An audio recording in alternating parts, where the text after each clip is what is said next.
I got nothing to say. I'll start with questions. Eli, a week or so into camp, do you think it's fair to say that this is the most options you've had on the team at Missouri, like the most Competitive depth? Yeah, I think we've got a lot of competitive depth. I think, there's fluidity in the depth chart, which is because of competition, and that's the best motivator there is. Whether your guys coming back or there's guys trying to earn a position, they know every day you got to be at your best because there is quality depth at every position. I mean, I look at the punt position today, and we're punting the crud out of the ball. Luke Bauer's giving Riley everything he's got. Riley has a bad punt, and Luke takes advantage of it. So, that's what it's supposed to be. That way there's every day there's great focus, and you don't have lulls in practice or guys coasting.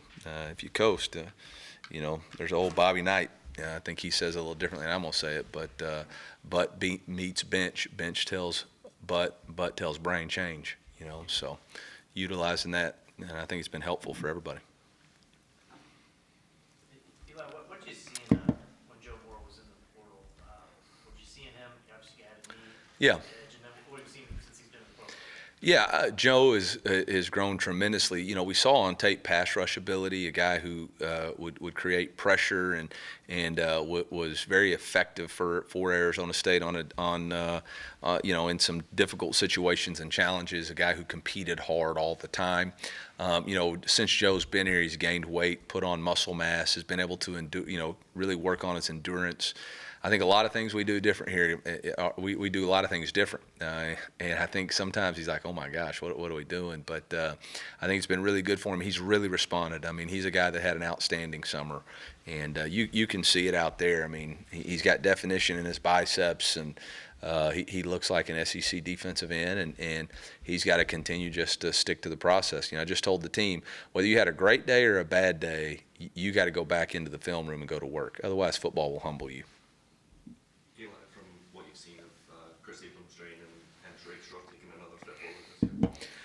I think Ennis is a young man who's really continued to grow and mature, and I'm very proud of him. Not only does he have a 4.0 GPA, he does a lot of community service, and he's very competitive.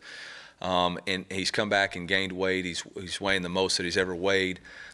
He's put on good weight. He competes hard. We got a hustle tape that we show it on team meetings, and he's always on it. So I've been very impressed, and I think he's got really good competition. Iron sharpens iron. Every day him versus Theo Weiss is a real battle, and that's been really good for both sides. And I've been very. It's always fun and competitive to watch. KAD changed his number from 14 to 17, but he's the same player. Great kid. He's getting more and more as a communicator.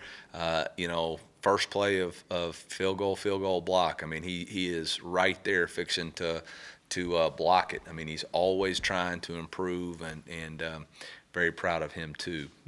Another guy that's benefiting greatly from the competition that one-on-ones. Today we did a stock and stutter drill.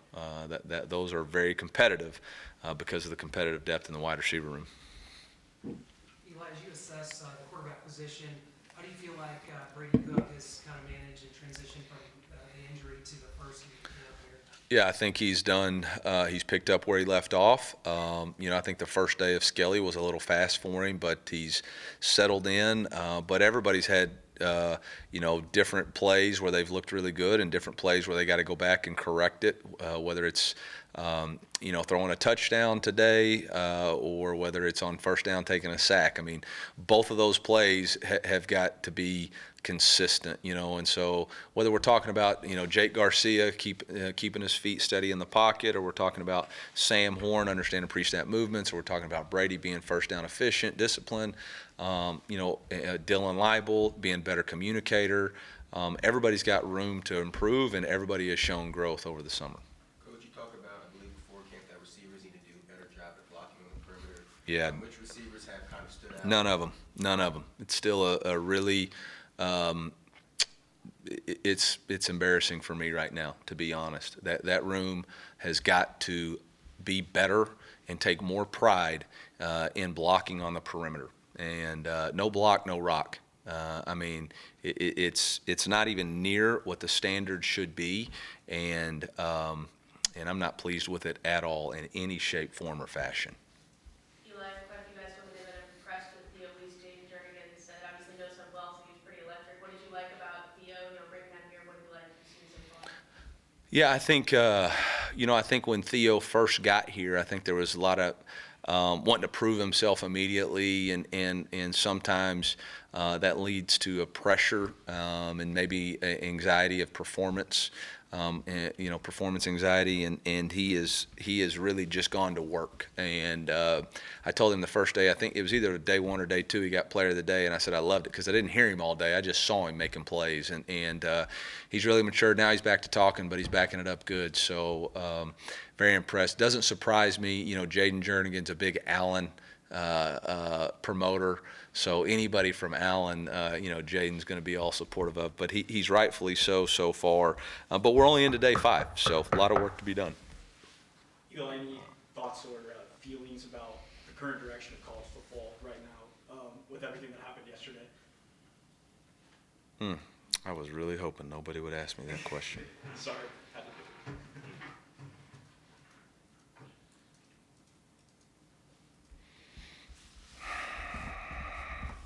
All right, I'm going to say it.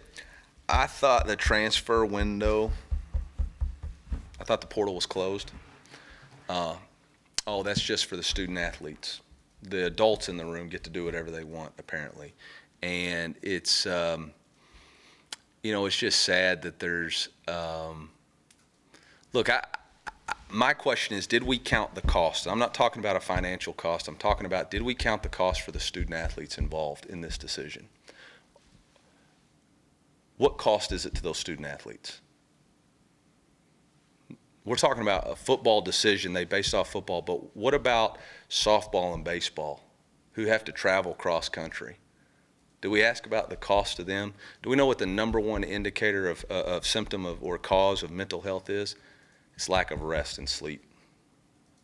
Traveling in those baseball, softball games, those people, they travel commercial. They get done playing at 4. They got to go to the airport. They come back. It's 3 or 4 in the morning. They got to go to class. I mean, did we ask any of them? Are we going to look back? I don't worry at all about the game. The game is going to be strong. Football's going to be fine. We'll all figure it out. But did we consider the people that we are entrusted with? Did we consider the student athlete? Because then we're asking them to go out on their own to get NIL. We didn't say we're going to revenue share. We're not saying they're getting a piece of it.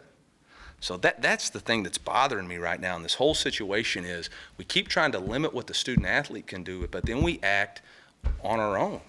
And everybody's got their own reasons, and I'm not questioning any of those. I'm saying as a collective group, have we asked ourselves, what's it going to cost the student athletes? I saw on Twitter several student athletes talking about one of the reasons they chose their school was so that their parents didn't have to travel. They chose a local school so that they could be regionally associated so their parents could watch them play and not have to travel. Did we ask them if they wanted to travel from the East Coast to the West Coast? Man, I love the game, but every game that I coach, I look up in the stands and find my family. I make sure they can play. I make sure they can be there because that's what I'm doing this for. And you're talking about volleyball, baseball, softball, track. I mean, all those other sports, man, they're not fortunate to travel like the way we do. Football will be fine. Football will be fine. It's still we count the cost of the collateral damage of everybody else. I don't know. Only time will tell, but that is my biggest, looking at it going 24 hours after, say, did we really think about that? I don't think we did. Along those lines, a lot of people are connecting dots, thinking the future of this could be 2 or 3 leagues, kind of being separate from everything else. You're a member of one of those now, and you spend a lot of time, maybe not in those leagues. Would that be negative, positive for college football? Yeah, you know what I'm going to say on that is, like, I answered that question because that's not a hypothetical, that's real, and I had real feelings on that. That would be a hypothetical that affects nothing about my season this year. And I know what the schedule is this year, I know what the SEC is, so I'm fine on that aspect of it. I've got no real ideas or assumptions on the future of college football. I feel confident that we're going to play in about 3.5 weeks, and I got a lot of work to do on that. So I'll defer on that question. Coach D-Rob is supposed to have some type of like book bag drive or something later on today. How have you seen him develop, as a young man since he got here, or since you got here? I mean, I think that goes to just the awesomeness of NIL, maturity, and giving back. He's been blessed to be able to come back this season and receive NIL, but instead of just being selfish with it, man, he's giving back to the community and using his name, image, and likeness in a positive way, and that's so awesome to see. I mean, that's what this thing is supposed to be about, and him finding time in fall camp that's really busy, managing that window. I'm really proud of him. I'm proud of all of our guys, but to do that is such a positive thing, to be a positive role model. Coach Malzahn used to always teach us, use your influence in a positive way, and I'm really proud of him doing that, and I know Coach would be proud of us still using that motto. Eli, first week with Coach Jones, working with the offensive line, has anything stood out to you this week at all? Yeah, a lot of improvement. I think that's been the biggest key for us, is there's been a whole lot of improvement on the offensive line. I think, I've been really impressed with the way Connor Tollison has attacked this camp. He looks like he's having fun again. He's enjoying running the show and competing, and been very impressed with the way he's continued to attack. But we're still 5 days in. And I think there's a lot of guys really competing for jobs, and they know that the best 5 are going to play, and I think they're anxious. They have definitely been putting in the work. And that has been really fun to see those guys being rewarded.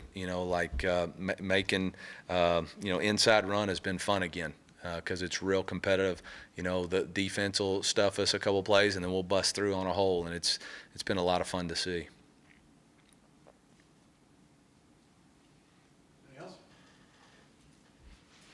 All right, there you go.